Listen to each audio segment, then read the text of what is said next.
Welcome to Commander Pop Culture, a place to gather magical information with some laughs, might I add. Alright, tonight, Valgavoth, the Terror Eater. Kind of unique. He's like Tergrid 2.0, and there's some give and takes with this commander. Obviously, the CMC is a lot higher than 5. That's one of the downsides. One of the plus sides, though, is whenever a card goes in your opponent's graveyard, it's replaced with an exile effect. Immediately! And you could cast those spells by paying its mana cost and life. Now, there's another trade-off in that aspect too. Tergrid lets you put stuff into play for free based on if you made someone sacrifice a card or discard a card. The trade-off with this is you're paying life, but you cast a much wider net, and you force people to give you every single thing that hits their graveyard. One of the sweet abilities of this guy is that he has a particularly powerful ward effect, where if someone was to target this with a single target removal spell or whatever, it forces that player to sacrifice 3 non-land permanents, and that's pretty significant. It's up there, if not worse, than Sauron. And it's because it specifically says non-land permanent. So before the resolution of that single target removal spell, you'll get 3 permanents into that pool of exiled cards for you to cast later down the road, if not in that same turn. I don't have much to say other than a lot of like piloting and just general deck design advice. This is just strictly a mono black control list, and you only need to focus on the basics, which is really great for new players. Instead of focusing on a lot of synergy, you just double up on the removal, double up on the ramp, and you double up on the card advantage. And hopefully you generate enough value from your commander being in play and stealing other people's stuff. It's more of a theft deck. Most of the synergy in here is just gaining you life, so you have life to spend to cast other people's stuff. Bubbling Muck is probably going to be one of your best 1-drops because it makes your mana tap for an additional black. You have 32 swamps in this list. It's probably the highest amount of swamps I've ever played in a single mono or just basics I've ever run in a single color deck. And the reason why I did that is Valgavoth is pretty darn expensive as a card, so like I skimped on the lands, save costs there, and I devoted more to like the other pieces to make this deck function better. And the nice thing about monocolored decks is you don't need a lot of investment in to begin with, because you're not needing to fix your colors. Prism Ring, whenever it enters the battlefield, you choose a color. Whenever you cast a spell of that color, you gain a life. Hopefully you are playing with other people who are also in black. Font of Agonies, this is a really sweet synergy piece that's also a removal. Whenever you pay life, you put that many blood counters on this. You pay to remove 4 blood counters, and you destroy a target creature. You rack up those counters so fast by paying life, because you pay life equal to the CMC just from casting one spell that costs 4 mana. It costs you 4 life. This gets 4 counters. Remove them all, kill something, and then the card you kill with this goes to exile from your commander, and you cast it with him as well. So like, it's a very brutal removal spell. There will be blood tonight! Accursed Marauder is something I kind of want to talk about. Normally, I don't really like edict effects unless you really know your lobby. And since I'm playing with a bunch of randoms online to showcase the deck and see how it performs, that's probably not the wisest thing to do. But Accursed Marauder's been around since MH3. I haven't had a chance to play it, nor have I played Tithing Blade. They're both really significant edict effects, because traditionally edict effects makes you sacrifice something of importance to yourself.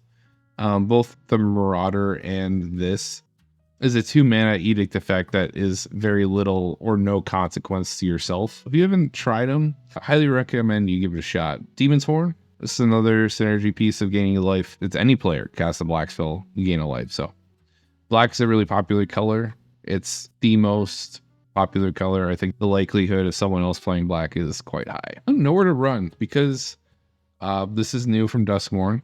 Came out a couple of weeks ago, and it neuters ward and hexproof effects. asymmetrically. It doesn't affect yourself, so your Valgavoth will still trigger. Makes your removal more consistent. Makes it so your opponents can remove each other's stuff. Really sweet card I wanted to try. And it has flash. So if you don't know what flash is, you play it at its instant speed. And if you know me, I like to cast spells at 2 mana or less and at instant speed because you can lose if you can't interact on the stack. And that comes up more often than you think it does. Just think back to all the games that you played and lost and like thought to yourself, man, if this spell in my hand was at instant speed, where would I be right now? Endless Atlas, I don't really play this a whole lot either, but since I'm in 32 basics, it made sense to play it. I don't like these kinds of card advantage pieces where you see one card a turn, but because I'm on a budget of $100 or less, we had to make do with what we can get. I want to see if I need it or will enjoy it. Most of the cards in your deck is going to be trading 1 for 1. But the nice thing about stealing other people's stuff is that means they'll have to commit their own pieces to destroying their own pieces. So it's like a 2 for 0 for your opponents. So you could really rack up some serious value. Having a lot of single target removal spells in a control deck works is you have some way of taking advantage of it. Traditionally, when they control decks play single target removal spells, they have a way of getting them back and replaying them again and again and again. I'm kind of segueing that strategy in a just slightly different direction where I have no intentions of getting that spell back, but I'm forcing people to trade with their own cards. It's just simple math. I'll have more cards at the end of the day than you do, and that should be enough to win you the game. Nuclear Fallout. I got some good news. If you didn't know and you play Moto, you could pick up the Fallout decks for a limited time on Moto right now. I picked mine up yesterday. I bought all 4 decks. It's a pretty penny. It was like $170 after tax, but it beats buying all unique cards in singles, because if you try buying them all in singles right now, you'll end up spending at least double that amount. I have this in my collection now. Works great in this deck because -6/-6 removal spells, you can manipulate these so your commander survives because your commander has such a huge stat block. You'd only need to sink 6 into this because X would be 4. Everything gets -8/-8. Each player gets X rad counters. The rad counters are also particularly special because it's a mill trigger, and that also feeds into Valgavoth's ability of stealing people's stuff. And if you can make people mill pretty consistently, then that's just more fuel for your game of stealing their stuff. Now, the only downside about these like mill cards is they're all incredibly expensive. I wish I could include more, but because of the Fallout deck that this particularly came with, the Mothman, ironically, they're both moths. Mothman's all about milling things, and ever since that deck came out in paper, every staple mill card has doubled or tripled in price, and that puts them out of our price range of including them in this budget deck, which is unfortunate. Like, I'd love to be playing Mesmeric Orb, and especially Alter Dementia would be really great in this deck because sacking Valgavoth, making someone mill 9 is pretty great. But again, we'll make do with what we have. Exsanguinate's in this list. It's a black staple, but I think it's particularly powerful in here because I'm electing to choose big mana because I like the versatility of big mana. I could do a reanimation package, but I'm not running a lot of creatures. I'm only running 9 in this list, so I'm not going to get a whole lot of value out of those except for targeting my own commander. And if my commander's dead, then that's also not a good thing. But like, big mana could always be used for something else, and this is just one of those spells where it could be used somewhere else. Heartless Summoning is a pretty fun pet card of mine. Whenever I have a big expensive commander, I play Heartless Summoning. Makes your creature spells cost 2 less, but your creatures get -1/-1. I don't care about that. I care about making it so I can cast this as fast as possible. Twilight Prophet kind of pulls double duty, card advantage, and drains your opponents, and you gain a bunch of life. Groupcast is pretty special, mostly because Make it double. swamps, and then it has an extort ability, so whenever you cast a spell, you can pay an additional black into it. You drain each person for 1, and you gain a life per life lost. So if there's obviously 3 opponents like you do in traditional commander games, you're netting yourself 3 life, and you're giving yourself more life to cast more of your opponent's stuff. I guess I'll talk about Invoke Despair a little bit, because I'm running every effect at like lets you hit enchantments. This is just one of them. Black used to be notorious for being unable to deal with enchantments. Lately, that is not the case. I think there's enough support where black isn't completely useless at answering that permanent type.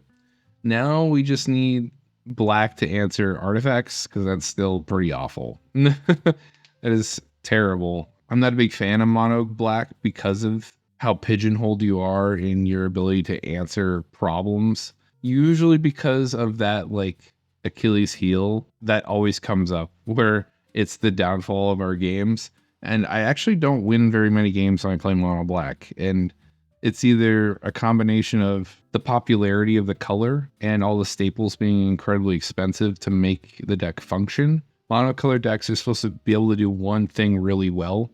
And when I introduce a dollar cap, I no longer do that one thing really well. And I lose an advantage that you would normally get in a monocolor deck, where you're just trying to do your own thing and ignore everybody else. And in this strategy in particular, I am not trying to do my own thing, and I am interacting with everybody else. So I'm kind of doing the exact opposite of what you want to be doing. Free Merchant of Asphodel is staple for getting Witch of Life. Gauntlet of Power. This is a great monocolored card. You can play this in any monocolored deck, and it's going to do some work for you.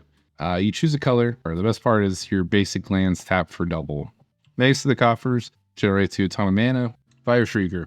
Commander's a 9/9, and you give it double strike, and you could potentially one-bop someone if you get at least 2 more power on the Moth. That's still a good chunk of life that you gain. Hit someone for 18, gain 18 life, play a bunch of stuff with, like, no repercussions, and that's why it's in here. Oppression is great in this list because you're forcing people to discard with every spell they cast. So even if when they discard stuff, it goes to exile, you could cast it from that pile. Plus the spell they're casting is going to their graveyard too, if it's like a one-off effect, like an instant or sorcery. So you get 2 spells instead of just 1.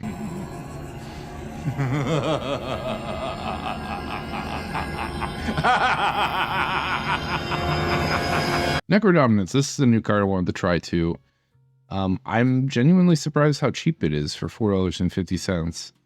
If you don't know what it does, you skip your draw step, but your max hand size is reduced to 5. Those are the 2 drawbacks. But you pay any amount of life, and then on your end step, you draw equal to the amount of life you invested. Explorar Lens. This is the other monocolored card that I want to mention. You imprint a basic land, like your Swamp, and then whenever you tap a land of the card that's imprinted, it taps for double. Now, this is double-sided. This affects your opponents as well. So if you have snow-covered swamps lying around, you might want to do that instead, because the wording on this does care about that. If you exile a snow-covered swamp and people only have swamps, their swamps don't give them anything. Caged Sun, it makes it so your lands tap for double. Savage Eden, this is a new card that fits quite nicely in this list. I need to be steal a legendary permanent from someone's graveyard and put it under your control. And then you could tap it to draw a card for each permanent you control but don't own, i.e. you steal a bunch of permanents from your opponents with your commander. This thing should draw you a ton of cards. Arcana Revenant for big mana. Crick the Son of Valgavoth. E lets you get around the little black symbols in the top right corner. Instead of paying a black symbol, you pay 2 life. So you can effectively skip 3 mana and deploying your commander, and majority of your deck, it's only 50 cents to play. And that's pretty much it. Really quick and short to the point. Anybody of you watching have any recommendations? Speak now or forever hold your peace, because I'm going to start picking up the cards and playing online.